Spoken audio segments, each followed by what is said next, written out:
Cholesterol എന്നൊരു factor എല്ലാവരുടെയും ലൈഫിലൊരു വില്ലനാണ്. പക്ഷേ അതിന് നല്ല വശങ്ങളും ഉണ്ട്, ചീത്ത വശങ്ങളും ഉണ്ട്. അതായത് നല്ല ഇനം കൊഴുപ്പുകളും ഉണ്ട്, ചീത്ത ഇനം കൊഴുപ്പുകളും ശരീരത്തിൽ ആവശ്യമായിട്ടുള്ളതാണ്. എന്നാൽ ഈ ഒരു കൊഴുപ്പിൻ്റെ ഇംബാലൻസ് വരുമ്പോൾ അല്ലെങ്കിൽ അത് അമിതമാകുമ്പോഴാണ് നമുക്ക് പല രീതിയിലുള്ള ബുദ്ധിമുട്ടുകൾ ക്രിയേറ്റ് ചെയ്യുന്നത്. അപ്പോൾ നമുക്ക് ഈ കൊളസ്ട്രോളിനെ കുറയ്ക്കാൻ വേണ്ടിയിട്ട് നമ്മൾ ഡെയിലി ലൈഫിൽ ഉൾപ്പെടുത്തേണ്ടതായിട്ടുള്ള കുറച്ച് ഫുഡ് ഐറ്റംസ് ഒന്ന് ഡിസ്കസ് ചെയ്യാം. ഹായ്, ഞാൻ doctor Juhi Das, QNB health കെയറിലെ ഹോമിയോപ്പതിക് ഫിസിഷ്യനാണ്.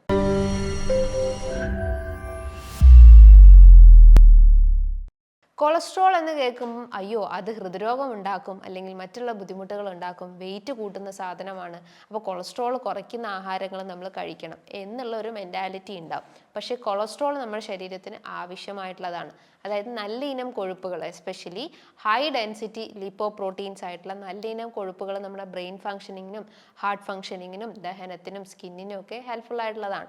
പക്ഷേ ചീത്ത ഇനം കൊഴുപ്പുകളുണ്ട്, ലോ ഡെൻസിറ്റി ലിപ്പോപ്രോട്ടീൻസ് അല്ലെങ്കിൽ LDL കൊളസ്ട്രോൾ അല്ലെങ്കിൽ ബാഡ് കൊളസ്ട്രോൾ. ഇതാണ് നമ്മുടെ ശരീരത്തിൽ കൊളസ്ട്രോൾ ഡിപ്പോസിറ്റ് ചെയ്തിട്ട് സ്ട്രോക്ക്, ഹൃദ്രോഗത്തിൻ്റെ പ്രശ്നങ്ങൾ, പല ആർത്രൈറ്റിസ് കംപ്ലയിൻസ് ഒക്കെ ക്രിയേറ്റ് ചെയ്യുന്നത്. അതായത് വെയിറ്റ് ഗെയിൻ ഒക്കെ ഉണ്ടാകുന്നതിൻ്റെ മെയിൻ കോസ് എന്ന് പറയുന്നത് ഈ ചീത്തയിനം കൊഴുപ്പുകളാണ്. നമ്മളിപ്പോൾ ജസ്റ്റ് ഒരു ലിപ്പിഡ് പ്രൊഫൈൽ നോക്കുമ്പോൾ അതിൽ total cholesterol level, triglyceride level, LDL, HDL ലെവലൊക്കെ, VLDL ലെവലൊക്കെ നമുക്ക് അതിൽ കൂടെ അറിയാൻ പറ്റും. അപ്പോൾ അതിൽ നല്ല ഇനം കൊഴുപ്പുകളും ചീത്ത ഇനം കൊഴുപ്പുകളും ഒക്കെ വാല്യൂസ് അതിൽ ഡിഫൈൻഡ് ആയിരിക്കും. അപ്പോൾ നോർമൽ കൊളസ്ട്രോൾ ലെവൽ എന്ന് പറയുമ്പോൾ ബിലോ 200 ആയിരിക്കണം. Total cholesterol level below 200 mg/dL ആയിരിക്കണം. HDL ആണെങ്കിൽ നമ്മൾ 50 എബോവ് ആയിരിക്കണം. LDL ആണെങ്കിൽ, LDL ആൻഡ് ട്രൈഗ്ലിസറൈഡ് ലെവലൊക്കെ ആണെങ്കിൽ 150 ബിലോ ആയിട്ട് വരണം. അപ്പോൾ ഇതൊക്കെയാണ് അതിൻ്റെ നോർമൽ ഗൈഡ് ലൈൻസ് എന്ന് പറയുന്നത്. ഈ കൊളസ്ട്രോൾ ഡിപ്പോസിഷൻസ് അമിതമാകുമ്പോൾ, അതായത് ഇൻസുലിൻ റെസിസ്റ്റൻസിൻ്റെ ഭാഗമായിട്ട് ബോഡിയിൽ ഫാറ്റ് ഡിപ്പോസിഷൻസ് അമിതമായിട്ട് വരും. അങ്ങനെ നമുക്ക് ഫാറ്റി ലിവർ, ഡയബറ്റിസ്, അതേപോലെ തന്നെ ഹൃദ്രോഗത്തിൻ്റെ ബുദ്ധിമുട്ടുകൾ, stroke, hyper tension, thyroid issues ഒക്കെ ക്രിയേറ്റ് ചെയ്യുന്നുണ്ട്. വെയിറ്റ് ഗെയിൻ ഇതിൻ്റെ ഒരു മെയിൻ റൂട്ട് കോസ് ആണ്. അപ്പം ഫാറ്റിനെ ബേൺ ചെയ്യുന്ന കാര്യങ്ങൾ അല്ലെങ്കിൽ ഈ എക്സസ് ആയിട്ടുള്ള കൊളസ്ട്രോളിനെ ബേൺ ഔട്ട് ചെയ്യുന്ന കാര്യങ്ങൾ നമ്മുടെ ഡയറ്റിൽ നിർബന്ധമായിട്ടും ഉൾപ്പെടുത്തേണ്ടതാണ്. അതിൽ ബേസിക് കാര്യം എന്ന് പറയുമ്പോൾ അത്യാവശ്യം വർക്കൗട്ട് ചെയ്യുക. ഒരു 20 to 30 മിനിറ്റ്സ് എങ്കിലും നമ്മൾ ഡെയിലി വർക്കൗട്ടുകൾ മസ്റ്റാണ്. കാരണം വർക്കൗട്ട് ചെയ്തിട്ടില്ലെങ്കിലാണ് അത് വെയിറ്റ് ഗെയിൻ ഉണ്ടാക്കുന്നതും പല ഹൃദ്രോഗത്തിൻ്റെ ബുദ്ധിമുട്ടുകൾ ക്രിയേറ്റ് ചെയ്യുന്നത്. അപ്പോൾ അതുകൊണ്ടാണ് ഈ കാർഡിയാക് പേഷ്യൻസിനോടൊക്കെ ഒരു മൈൽഡ് ആയിട്ടുള്ള ബ്രീത്തിങ് എക്സസൈസും ചെറിയ രീതിയിലുള്ള വർക്കൗട്ടുകളൊക്കെ ചെയ്യാൻ പറയുന്നത്. കാരണം ആ കൊളസ്ട്രോളിനെ നമ്മൾ അവോയ്ഡ് ചെയ്യണം, അല്ലെങ്കിൽ അതിനെ ബേൺ ചെയ്യുന്ന കാര്യങ്ങൾ നമ്മൾ ഡെയിലി ചെയ്യണം. അപ്പോൾ നമ്മൾ വേർപ്പൊഴിച്ച് എന്തെങ്കിലും കാര്യങ്ങൾ ചെയ്തു കഴിഞ്ഞാൽ തന്നെ ആ കൊഴുപ്പിനെ നമുക്ക് ആ വേർപ്പിലൂടെ പുറന്തള്ളപ്പെടാവുന്നതാണ്. അതിനോടൊപ്പം തന്നെ നമ്മുടെ ഭക്ഷണ രീതികളും ശ്രദ്ധിക്കേണ്ടതായിട്ടുണ്ട്.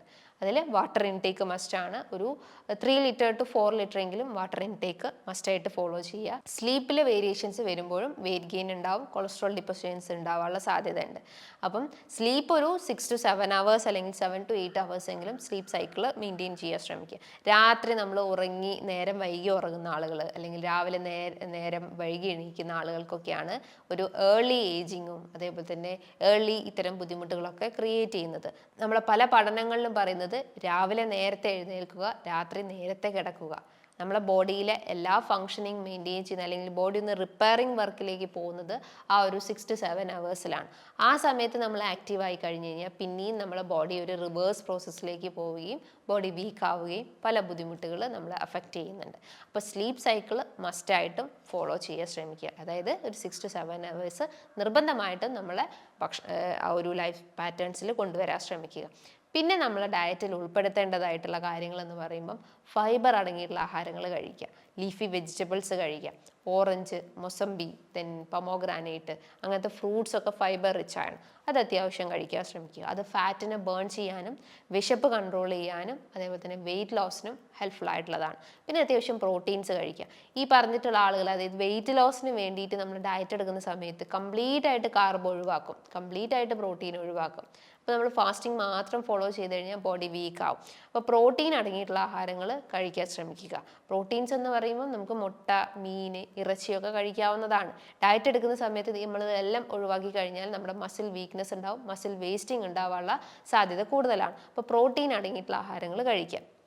അതേപോലെ തന്നെ നിങ്ങൾക്ക് ഗ്യാസ് ട്രബിളിൻ്റെ ഇഷ്യൂസ് സിവിയറായിട്ട് വരുന്നുണ്ടെങ്കിൽ ആഹാരങ്ങൾ ചൂടോടുകൂടി തന്നെ കഴിക്കാൻ ശ്രമിക്കുക. ഇപ്പോൾ പയറ്, കടല, പരിപ്പ് ഇത്തരം ധാന്യങ്ങളൊക്കെ കഴിക്കുന്ന സമയത്ത് ചില ആളുകൾക്ക് ബ്ലോട്ടിംഗ് ടെൻഡൻസി ഉണ്ടാവും. അപ്പോൾ നമ്മൾ അത് ചൂടോടുകൂടി തന്നെ കഴിക്കുകയാണെങ്കിൽ നമുക്ക് ആ ഒരു ബേണിംഗ് ഫയർ നമുക്ക് മെയിൻറ്റെയിൻ ചെയ്യാവുന്നതാണ്. പിന്നെ ചില നോട്ടീസ് ചെയ്യേണ്ട കാര്യങ്ങളെന്ന് പറയുമ്പോൾ നമ്മൾ ഭക്ഷണം കഴിച്ചിട്ട് കുളിക്കുന്ന ശീലങ്ങളൊക്കെ ഉണ്ടെങ്കിലും അത് നമ്മൾ ദഹന പ്രക്രിയനെ ഡാമേജ് ആക്കും. കാരണം നമ്മൾ ഡൈജഷൻ ഒരു ഫയർ അത്യാവശ്യമാണ്. നമ്മളത് ഇപ്പം ബാത്തിങ് ചെയ്ത് കഴിഞ്ഞാൽ ആ ഫയറിനെ നമ്മൾ ഇല്ലാണ്ടാക്കുന്ന ഒരു പ്രക്രിയയാണ് ചെയ്യുന്നത്. അപ്പം കുളിച്ചതിന് ശേഷം നമ്മൾ ഭക്ഷണം കഴിക്കുന്നതാണ് കുറച്ചുകൂടി ബെറ്റർ ആയിട്ടുള്ള ഒരു ഹെൽത്തി ആയിട്ടുള്ള ലൈഫ് നമുക്ക് അതിലൂടെ മെയിൻറ്റെയിൻ ചെയ്യാൻ പറ്റുന്നതാണ്. അപ്പോൾ ആ ഒരു ചെറിയ കാര്യങ്ങളൊന്ന് നമ്മൾ നോട്ടീസ് ചെയ്യുക. ദെൻ നമ്മൾ ഭക്ഷണത്തിലേക്ക് തിരിച്ചു വരികയാണെങ്കിൽ പ്രോട്ടീൻ അടങ്ങിയിട്ടുള്ള ആഹാരങ്ങൾ കഴിക്കുക, ദെൻ ഫൈബർ അടങ്ങിയിട്ടുള്ള ആഹാരങ്ങൾ ഉൾപ്പെടുത്താവുന്നതാണ്. അതോടൊപ്പം തന്നെ ഞാൻ ഈ പറയുന്ന 5 ഫാക്ടേഴ്സ്, 5 ഭക്ഷണങ്ങൾ നിർബന്ധമായിട്ടും നിങ്ങളുടെ ഡയറ്റിൽ ഉൾപ്പെടുത്താൻ ശ്രമിക്കുക. ഒന്നാമത്തേത് ഗാർലിക് ആണ്. Garlic means anti oxidants rich ആണ്. ആൻറ്റി ഇൻഫ്ലമേറ്ററി പ്രോപ്പർട്ടീസ് ഉണ്ട്. നമ്മളെ ജോയിൻറ്റ് പെയിൻസ്, മസിൽ പെയിൻസ്, അങ്ങനത്തെ പെയിൻ റിലേറ്റഡ് കംപ്ലയിൻസിനൊക്കെ ഗാർലിക് ഹെൽപ്ഫുൾ ആണ്. പക്ഷേ ഒരു കാര്യം എന്ന് പറയുന്നത്, നിങ്ങൾക്കിപ്പോൾ ഫ്ലാറ്റുലൻസ്, കീഴ്വായുടെ ബുദ്ധിമുട്ടുള്ള ആളുകളാണെങ്കിൽ സൾഫർ റിച്ച് ആയതുകൊണ്ട് തന്നെ ആ ഒരു കംപ്ലയിൻസ് ഇൻക്രീസ് ചെയ്യാനുള്ള ടെൻഡൻസീസ് ഉണ്ട്. അതൊരു ഗ്രേറ്റ് ബ്ലഡ് ഡയലേറ്റർ ആയിട്ട് അല്ലെങ്കിൽ ബ്ലഡ് വെസൽ ഡയലേറ്റർ ആയിട്ട് ഹെൽപ്ഫുൾ ആണ്. അതുകൊണ്ട് തന്നെ സർക്കുലേഷൻസ് ഇംപ്രൂവ് ചെയ്യാനും പല രീതിയിലെ ഹൃദ്രോഗ ബുദ്ധിമുട്ടുകളൊക്കെ കൺട്രോൾ ചെയ്യാൻ ഹെൽപ്ഫുൾ ആണ്. രണ്ടാമത്തേത് ഓട്സ്. ഓട്സ് എന്ന് പറയുമ്പോൾ സുപരിചിതമായിട്ട് ഒന്ന് തന്നെയാണ്. നമ്മൾ വെയിറ്റ് കുറയ്ക്കാനും പല കണ്ടീഷൻസിനൊക്കെ വേണ്ടിയിട്ട് നമ്മൾ രാത്രി കാലങ്ങളിൽ യൂസ് ചെയ്യുന്നുണ്ട്. ഓട്സ് ഫൈബർ റിച്ച് ആണ്, പ്രോട്ടീൻസ് ഉണ്ട്, വൈറ്റമിൻസ് അടങ്ങിയിട്ടുണ്ട്. ഓട്സ് എന്ന് പറയുമ്പോൾ നമ്മൾ സ്റ്റീൽ കട്ട് ഓട്സ് ആണ് മെയിൻലി യൂസ് ചെയ്യേണ്ടത്. അത് നമ്മൾ പാലിൽ കുതിർത്തിട്ടോ അല്ലെങ്കിൽ വെള്ളത്തിൽ കുതിർത്തിട്ടോ ഒന്നും കഴിക്കാൻ പാടുള്ളതല്ല. അത് പിന്നെയും ഗ്ലൈസമിക് ഇൻഡെക്സ് കൂടുകയും ഷുഗർ റേസ് ആവും, വെയിറ്റ് ഗെയിൻ ഉണ്ടാവും. അപ്പം നമ്മൾ ഓട്സ് കഴിക്കേണ്ട ഒരു രീതി എന്ന് പറയുമ്പോൾ നമുക്ക് വേണമെങ്കിൽ അത് ഉപ്പുമാവാക്കി കഴിക്കാം, അല്ലെങ്കിൽ ഓംലെറ്റ് ആക്കിയിട്ടൊക്കെ കഴിക്കാവുന്നതാണ്. കുറച്ചുകൂടി വെജിറ്റബിൾസ് ഒക്കെ ആഡ് ചെയ്ത് കഴിക്കുമ്പോഴാണ് കുറച്ചുകൂടി ഹെൽത്തി ആവുന്നത്. അത് വയർ ഫുൾഫിൽ ചെയ്യുകയും സഹായിക്കും, വെയിറ്റ് ലോസിനും ഹെൽപ്ഫുൾ ആണ്. അതേപോലെ തന്നെ പല രീതിയിലുള്ള മെറ്റബോളിക് ഡിസോർഡേഴ്സ് ഒക്കെ കൺട്രോൾ ചെയ്യാൻ ഹെൽപ്ഫുൾ ആയിട്ടുള്ളതാണ്. മൂന്നാമത്തേത് നട്ട്സ്.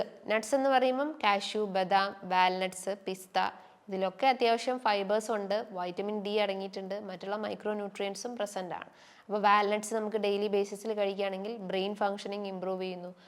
അതേപോലെ തന്നെ ആൽമണ്ട് ഒക്കെ ആണെങ്കിൽ നമ്മുടെ സ്കിന്നിന് ഹെൽപ്ഫുൾ ആണ്. ദെൻ പിസ്ത, കാഷ്യൂ ഒക്കെ ആണെങ്കിൽ നമ്മുടെ മസിൽ ഡെവലപ്മെൻറ്റ്സിനും ഇമ്മ്യൂണിറ്റി ബൂസ്റ്റപ്പ് ചെയ്യാനും ഗട്ട് റിലേറ്റഡ് കംപ്ലയിൻസിനൊക്കെ ഹെൽപ്ഫുൾ ആയിട്ടതാണ്. അപ്പോൾ അതൊക്കെ നമ്മൾ ഡെയിലി ബേസിസിൽ ഉൾപ്പെടുത്താവുന്നതാണ്. ദെൻ നിങ്ങൾക്ക് ചെറിയ മത്സ്യങ്ങൾ, ഒമേഗ 3 ഫാറ്റി ആസിഡ്സ് ഒക്കെ ഈ ഹാർട്ട് ഫങ്ഷനിങ്ങിനും അതേപോലെ തന്നെ കൊളസ്ട്രോൾ റെഡ്യൂസ് ചെയ്യാനും ഹെൽപ്ഫുൾ ആയിട്ടുള്ളതാണ്. ദെൻ ഒലിവ് ഓയിലൊക്കെ ഭക്ഷണത്തിൽ നിർബന്ധമായിട്ടും ഉൾപ്പെടുത്താൻ ശ്രമിക്കുക. ആൻറ്റി ഓക്സിഡൻസ് റിച്ച് ആയിട്ടുള്ള അവക്കാഡോ, ടൊമാറ്റോ, ദെൻ പൈനാപ്പിള്, ബെറീസൊക്കെ നല്ലപോലെ ഉൾപ്പെടുത്തി കഴിഞ്ഞാൽ കൊളസ്ട്രോൾ ഒരു പരിധി വരെ നമുക്ക് റെഡ്യൂസ് ചെയ്ത് കൊണ്ടുവരാവുന്നതാണ്. സോ ഇതുമായി ബന്ധപ്പെട്ട് എന്തെങ്കിലും ഡൗട്ട്സ് ഉണ്ടെങ്കിൽ താഴെ കാണുന്ന നമ്പറിൽ കോൺടാക്റ്റ് ചെയ്യാവുന്നതാണ്.